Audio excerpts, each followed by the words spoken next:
कदवा प्रखंड मुख्यालय के सामने पुराना प्रखंड मुख्यालय परिसर में भाजपा कार्यकर्ता एवं नेता के द्वारा एक दिवसीय धरना प्रदर्शन कार्यक्रम किया गया। धरना प्रदर्शन कार्यक्रम रवि शाह भाजपा के वरिष्ठ कार्यकर्ता रोहित जायसवाल के नेतृत्व में किया गया। मंच का संचालन धर्मेंद्र नाथ ठाकुर उर्फ ओम प्रकाश ठाकुर की द्वारा किया गया। भाजपा जिला अध्यक्ष मनोज राय ने बताया कि पटना में भारतीय जनता पार्टी के कार्यकर्ताओं के ऊपर वर्तमान सरकार के द्वारा जो लाठियों का कहर बरसाया गया था, उसी के आलोक में बीजेपी के सारे नेतागण लोग सभी भाजपा कार्यकर्ता ने आज कदवा प्रखंड कार्यालय परिसर में हम लोग एक दिवसीय धरना प्रदर्शन नीतीश कुमार के खिलाफ में बैठे हैं। यहां तक कि नीतीश कुमार मुर्दाबाद के नारे लगे, वहीं डिप्टी सीएम श्री तेजस्वी यादव मुर्दाबाद के भी नारे लगे। बीजेपी कार्यकर्ताओं के द्वारा पटना में धरना प्रदर्शन के कार्यक्रम में मुख्यमंत्री नीतीश कुमार एवं उप मुख्यमंत्री तेजस्वी यादव ने बहुत बड़ी षड्यंत्र रचकर सभी भाजपाइयों के ऊपर प्रशासन के द्वारा अंधाधुंध लाठीचार्ज चलवाया गया, जिसमें कई भाजपा नेता जख्मी हो गए और एक भाजपा महामंत्री की मौत भी हो गई थी। उसको लेकर श्रद्धांजलि देते हुए हम सभी भाजपा कार्यकर्ता एकजुट होकर मुख्यमंत्री के खिलाफ धरना प्रदर्शन कर रहे हैं। वहीं मौके पर पूर्व उप मुख्यमंत्री तारकेश्वर भगत एवं पूर्व सांसद निखिल कुमार चौधरी, अशोक अग्रवाल, चंद्रभूषण ठाकुर, रवि शाह, रोहित जायसवाल इत्यादि शामिल थे। आज के धरना के विषय में क्या कुछ करना चाहिए? देखिए, पूरे राज्य में बर्बरतापूर्ण जो लाठीचार्ज भारतीय जनता पार्टी के कार्यकर्ताओं पर हुआ और जिस प्रकार से श्री स्वर्गीय विजय कुमार सिंह जी की शहादत हुई, उसके खिलाफ पूरे राज्य में हम सब लगातार धरना देकर आज आक्रोश हम सब प्रकट कर रहे हैं। तो आपने देखा होगा कि गांधी मैदान से जब भारतीय जनता पार्टी का मार्च निकला और एक सकड़े रास्ते में जानबूझकर उसे रोककर और लगातार सीधे सिर पर लाठीचार्ज किया गया, जबकि इसका भी अपना एक नियम है, पहले आंसू गैस छोड़ा जाना चाहिए, फिर लाठीचार्ज होनी चाहिए और लाठीचार्ज में भी कमर के नीचे होना चाहिए। लेकिन बिहार सरकार की जो निरंकुश पुलिस है वो सीधे कार्यकर्ताओं के सिर पर लाठीचार्ज करके सैकड़ों कार्यकर्ता को घायल करने का काम किया है और यह लाठीचार्ज कहीं न कहीं इस महागठबंधन की सरकार के लिए ये ताबूत का अंतिम कील साबित होगा। इस सरकार को जाना है और जिस प्रकार से आपने कल ही देखा कि श्री नीतीश कुमार जी जो इंडिया नाम का जो एक गठबंधन बनाए हैं, उस गठबंधन में ना उनकी फ़ोटो थी। प्रेस कॉन्फ्रेंस में भी श्री लालू प्रसाद जी और श्री नीतीश कुमार जी निकल गए, उन्हें ठीक से कोई पूछा तक नहीं। तो ये उनके साथ अब इस तरह की घटनाएं होनी है, क्योंकि राजनीतिक रूप से अब ऐसे ये हाशिए पर चले गए हैं, जहां श्री लालू प्रसाद जी और उनके पुत्र श्री तेजस्वी यादव जी पूरी तरह महागठबंधन पर हावी हैं और श्री नीतीश कुमार जी राजनीतिक तौर पर बिल्कुल कमज़ोर हो चुके हैं। इसलिए ऐसी सरकार को रहने का कोई अधिकार नहीं है जो पूरे बिहार को अपराधियों के आगोश में छोड़कर राजनीतिक पर्यटन सिर्फ अपने प्रधानमंत्री बनने के लिए करे। प्रधानमंत्री बनने की तो बात बहुत दूर है, वे उस गठबंधन के संयोजक भी अभी तक नहीं बन पाए हैं। 2 बैठक समाप्त हो गई है। जी, कहा जा रहा है कि भारतीय जनता पार्टी के कार्यकर्ताओं द्वारा पटना में उपद्रव मचाने का प्रयास किया गया। नहीं, एक भी सबूत सरकार पेश करे कि भारतीय जनता पार्टी का कार्यकर्ता कोई हिंसकपूर्ण प्रदर्शन किया हो। यह बिल्कुल एक तरफा सरकार की कार्रवाई थी और सरकार ने जिस प्रकार से जानबूझकर लाठी चलाई, ये भारतीय जनता पार्टी के नेताओं के और कार्यकर्ताओं की हत्या करने का ये प्रयास था। जिस प्रकार से लाठियाँ बरसी, हम लोग के आँख के सामने लाठियाँ बरसी है और जिस प्रकार से सैकड़ों कार्यकर्ताओं के सर फटे, एक शहीद हो गए, से सारे कार्यकर्ता अभी भी अस्पताल में इलाज करा रहे हैं।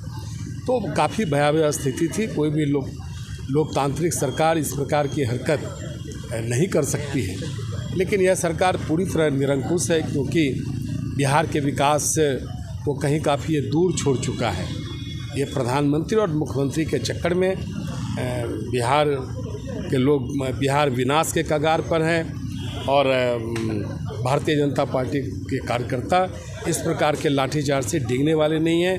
हम लोग लगातार इस सरकार के खिलाफ आंदोलन करके आने वाले दिनों में 2025 में कैसे एक बेहतर सरकार भारतीय जनता पार्टी की बने और 2024 में यशस्वी प्रधानमंत्री से नरेंद्र मोदी जी पुनः भारत का नेतृत्व करके पूरे वैश्विक स्तर पर उन्होंने जो भारत की पहचान बनाई है और एक विकसित भारत के रूप में भारत देदीप्यमान हो, यही हम सब संकल्प लिए। नियोजित शिक्षक के लिए आगे क्या कुछ करने की आप नहीं, देखिए हम सब तो लगातार उनकी मांगों के समर्थन में हैं और आपने देखा होगा कि किस प्रकार से डोमिसाइल नीति को लागू करके और शिक्षा मंत्री ने जिस प्रकार से बिहार के नौजवानों के प्रति प्रतिकूल टिप्पणियाँ की कि बिहार के नौजवान विज्ञान नहीं जानते, गणित नहीं जानते, अंग्रेजी नहीं जानते, जबकि बिहार के जो नौजवान अपनी प्रतिभा का डंका सिर्फ भारत में ही नहीं पूरे वैश्विक स्तर पर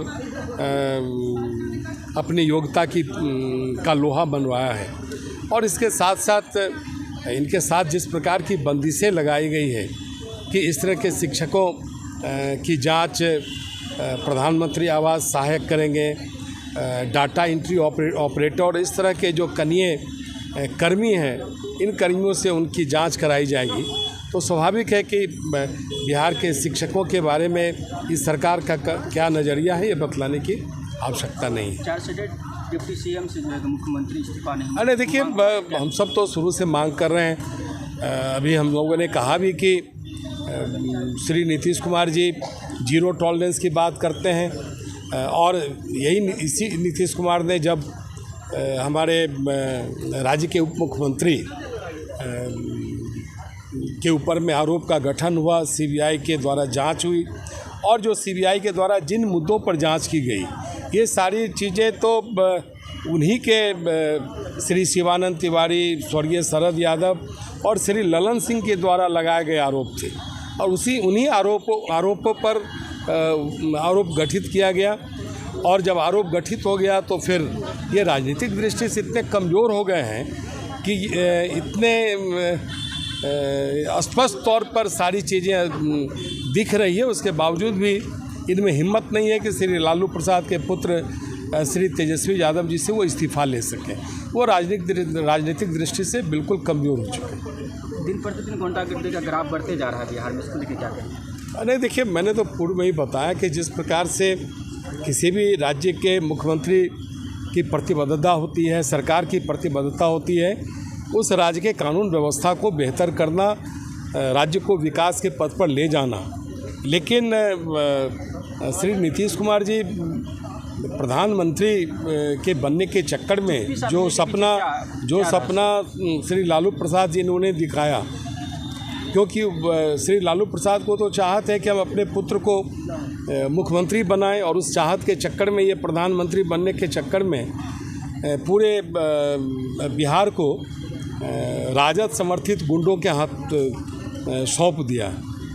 तो स्वाभाविक है कि आज पूरा बिहार अपराधियों के चंगुल में है और उसकी लड़ाई को भारतीय जनता पार्टी पूरे आम जनता को बस 2025 और 2024 में जब भारतीय जनता पार्टी की सरकार कैसे बने, इसके लिए कदवा से लेकर दिल्ली तक के अपने मतदाताओं को एक मजबूती से भारतीय जनता पार्टी को सरकार बनाने में आगे आना होगा, तभी इस तरह के समस्याओं से भारत का और पटना में 13 जुलाई को बिहार की सरकार के द्वारा जो निंदनीय कार्य किया गया, दमनात्मक कार्य किया गया, उसको लेकर आज पूरे बिहार में लोग धरना पर बैठे हुए हैं। भारतीय जनता पार्टी इस काम में अग्रणी भूमिका निभा रही है। हम सरकार से नौकरी मांगने आए थे और कोई हमारा वादा नहीं, ये सरकार का वादा था कि हम 10 लाख नौकरियां देंगे। ये सरकार का वादा था कि हम भ्रष्टाचार का उन्मूलन करेंगे, हम कानून का राज स्थापित करेंगे। और जो हुआ है वो हम सभी देख रहे हैं। हमारे अन्य लोगों ने अपनी बातें यहाँ कही हैं। हम इसके खिलाफ लड़ेंगे और जब तक हम सरकार से न्याय नहीं पाएंगे तब तक हम अपना कदम नहीं रोकेंगे। तो सर, जब बीजेपी की सरकार थी तो तभी भी नौकरी दी जा सकती थी ना। अब बीजेपी की सरकार ने क्या किया, हम किसके साथ थे, ये प्रश्न नहीं है। लेकिन आज की सरकार में बैठे हुए माननीय मुख्यमंत्री और मुख्यमंत्री ने वादा किया था कि हर साल हम 10 लाख नौकरियां देंगे। हम तो नौकरी मांग रहे हैं। हम तो चाहते हैं कि बेरोजगारों को रोजगार मिले, कानून का राज हो। हम पुलिस को दोषी नहीं ठहरा सकते हैं, हम नीतियों को दोषी ठहराते हैं।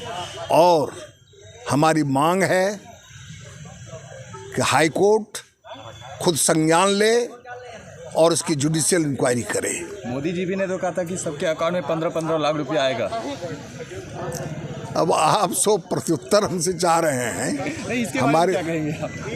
हमारी सरकार ने जो किया, जो कर रही है, देश के मान और सम्मान को ठेस नहीं पहुंचाया है। हम देश के मान और सम्मान को बराबर बरकरार रखेंगे। यहाँ युवाओं का ख्याल करेंगे, आम लोगों का ख्याल करेंगे। इसी उद्देश्य के साथ आज हम यहाँ बैठे हैं। धन्यवाद। बिहार में लोकतंत्र है या लाठी तंत्र, और इस विषय में मोदी सरकार क्या कहे? क्या आप जब देख लिए कि लाठी से कुचला गया, लोगों की जुबान को बंद करने की कोशिश की गई, इस घटना में लोग मारे गए, काफ़ी लोग घायल हुए, तो फिर ये कोई सवाल नहीं है। ये तो वो उस सरकार का उत्तर है जो दमनकारी नीति अपनाती है। कहा जाता है कि लोकतंत्र है। हमारा देश तो लोकतांत्रिक है ही। जो लोकतंत्र का सहारा छोड़ते हैं, हम उसको छोड़ते नहीं हैं, उसको भी हम रास्ते पर लाते हैं। यही है भारतीय जनता पार्टी। धन्यवाद। सरकार है जो बर्बरतापूर्ण हमारे साथी कार्यकर्ताओं के साथ किया, उसी के आक्रोश में हम लोग बैठे हुए हैं। रवि साहब पूर्व प्रमुख कदवा, हाँ जी हाँ, हम भी थे। परिस्थिति अचानक लाठी चल रही, कुछ नहीं, शांतिपूर्ण हम लोग जा रहे थे, अपने मार्च को निकल रहे थे। अचानक हम लोगों को जैसे लगा घेर करके लाठी चलाना, और जैसे हमारे जिलाध्यक्ष जी ने बताया और चंद्रभूषण जी ने भी बताया कि नीतीश जी या चचा भतीजा की सरकार में मतलब के सर पे कोई काल सवार हो गया हो, और वो सोच लिए थे कि इन लोगों को मार के पटना की धरती को लाल कर देना है, और उसमें वो सक्सेस हुए। इसको जो भारतीय जनता पार्टी के कार्यकर्ता चुनौती के रूप में लिया है, जो 24 और 25 में इस सरकार को उठा के फेंक देगी, ये आप लोग देखेंगे जनता के सहयोग से, आप लोगों के सहयोग से। कुछ लोग कह रहे हैं कि नहीं आ पाएंगे इस बार मोदी जी। कुछ लोग कह रहे हैं ना, बहुत लोग तो कह रहे हैं कि मोदी जी 24 में आएंगे। हम और हमारी और आपकी ज़रूरत है कि 2024 में मोदी रहे, तभी देश आगे बढ़ सकता है और विश्व गुरु बन सकता है। मोदी के अलावा कोई विकल्प नहीं है पूरे भारतवर्ष में, कोई नेता नहीं है दूसरा। तो कहते हैं कि नेता बहुत है, लेकिन राहुल गांधी अभी देखिए इस सिचुएशन में बाढ़ पीड़ितों से मिल रहे हैं, किसानों से मिल रहे हैं, और मोदी जी दूसरे विदेश में जा करके घूम रहे हैं। राहुल जी कहाँ बाढ़ पीड़ितों से मिल रहे हैं, कहाँ क्या कर रहे हैं, तो टीवी पे आप लोग भी देख रहे होंगे कि क्या कर रहे हैं राहुल जी, और राहुल जी का क्या बयान आता है ये भी देखिए। और मोदी जी किस स्टैंडर्ड के लोग हैं, क्या बयान आता है, जो विदेशों में भी उनको पैर छूते हैं लोग। विदेश के प्रधानमंत्री, अदर कंट्री के देश के जो है प्रधानमंत्री, राष्ट्रपति जो है, उनको पाँव छूकर आशीर्वाद लेते हैं। तो कुछ न कुछ हमारे देश के नेता, हमारे देश के प्रधानमंत्री मोदी जी में खासियत तो है, विशेषता तो है, जो इनको जो पैर छुआ जाता है। इससे हम लोगों को तो और अपने आप में गौरवान्वित महसूस करते हैं अपने आप को। परिचय दीजिएगा। रवि साहब पूर्व प्रमुख कदवा, भाजपा नेता।